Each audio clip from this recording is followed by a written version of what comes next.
नमस्कार साथियों। गौतम बुद्ध जी की आज की कहानी का शीर्षक है नरभक्षी राक्षसी।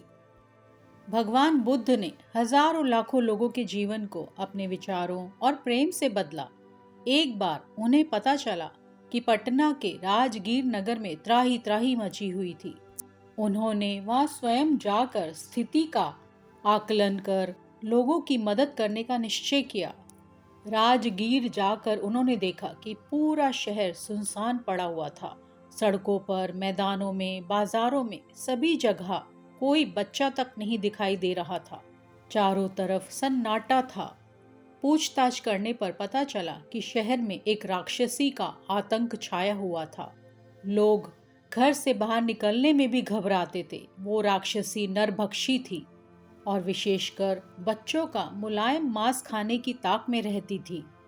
जैसे ही उसे कोई बच्चा अकेला या दुकेला दिखाई पड़ता, वो झटपट उसे दबोच पहाड़ी की तरफ निकल जाती। नतीजा ये हुआ कि यदा कदा नगर के बच्चे गायब होने लगे। भगवान बुद्ध ने थोड़ी छानबीन की तो पता चला कि राक्षसी के भी 100 बच्चे थे, परंतु फिर भी उसे बच्चे का मांस खाने की आदत थी। ये जानकर भगवान बुद्ध को एक उपाय सूझा। अगले दिन जब राक्षसी बाहर निकली, तब भगवान बुद्ध पहाड़ पर चढ़ गए और राक्षसी के सबसे छोटे बच्चे को खेल के बहाने अपने साथ ले गए। बच्चे को उन्होंने बहला फुसला कर अपने पास ही छुपा कर रखा।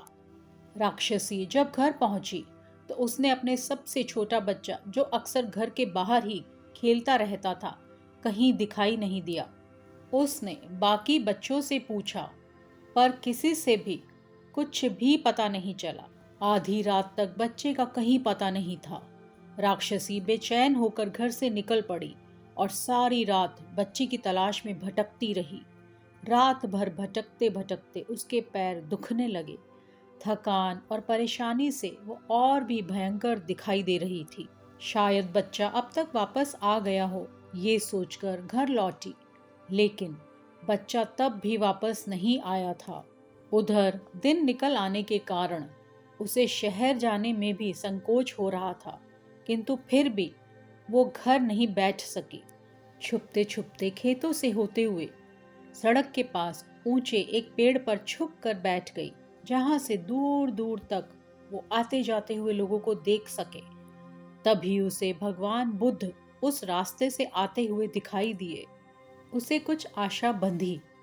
उसने सुन रखा था कि बुद्ध तो अंतर्यामी हैं और वो लोगों की मदद के लिए सदैव तैयार रहते हैं। जैसे ही बुद्ध पास पहुंचे, वो पेड़ से उतरकर सड़क पर आई और उनके पैरों पर गिर पड़ी। क्या बात है, तुम कौन हो? भगवान बुद्ध ने उसे पांव से उठाते हुए मधुर वाणी में पूछा। महात्मा, आप सर्वज्ञानी हैं। बताइए, मेरा बच्चा कहाँ गुम हो गया है? मैं उसके बिना जीवित नहीं रह सकती। गिड़गिड़ाते हुए उसने अपनी पूरी आप बीती भगवान बुद्ध को कह सुनाई। भगवान ने सहज भाव से उसे शांत करते हुए कहा, तुम एक बच्चे की चिंता छोड़ दो और घर वापस जाओ। बाकी 99 बच्चे तुम्हारी राह देख रहे होंगे। तुम घर जाकर उनका ध्यान रखो। तुम्हारा खोया हुआ बच्चा जीवित होगा तो तुम्हें कभी ना कभी मिल ही जाएगा। ऐसा मत कहिए, मैं अपने सबसे छोटे बच्चे के बिना जीवित नहीं रह सकती। घर जाने की बात ही दूर रही। जब तक वो मुझे मिल नहीं जाता, मैं यहीं पेड़ पर उसका इंतजार करती रहूंगी। रात को उसे फिर ढूंढने निकल पड़ूंगी। मुझे मेरे बच्चे के बारे में कुछ तो बताइए। मेरी आपसे प्रार्थना है, बुद्ध ने शांत भाव से कहा। तुम्हें 2 दिन अपना बच्चा नहीं मिला तो तुम इतनी पागल हो गई? क्या तुमने सोचा है कि उन माता पिता की क्या हालत होती होगी जिनके बच्चे कई कई दिन से घर वापस नहीं लौटे हैं? और वे लौट भी कैसे सकते हैं? उन्हें तो तुम अपना भोजन बना लेती हो। इसका मेरे बच्चे से ना मिलने का क्या ताल्लुक है? क्यों नहीं है? उन सैकड़ों बच्चों के माता पिता आज भी मन में आशा कर रहे हैं कि उनका बच्चा किसी दिन लौट आएगा। इधर तुम अपने एक बच्चे को लेकर रो रही हो, जबकि तुम्हारे पास इतने बच्चे और हैं। उनका सोचो जिनकी किसी इकलौती संतान को तुमने खा डाला है। बुद्ध के शब्दों को सुनकर वो हक्की बक्की रह गई। अपने स्वाद के लिए वो कितने घर बर्बाद कर चुकी है।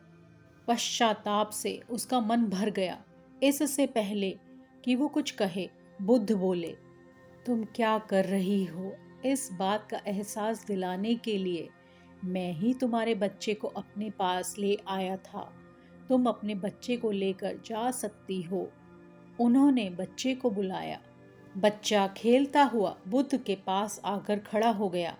राक्षसी ने झपट कर बच्चे को अपनी बाहों में भर लिया। उस दिन के बाद उसने कभी भी किसी बच्चे को नहीं छेड़ा। ये कहानी सुनने के लिए आपका दिल से धन्यवाद। आपका दिन शुभ हो।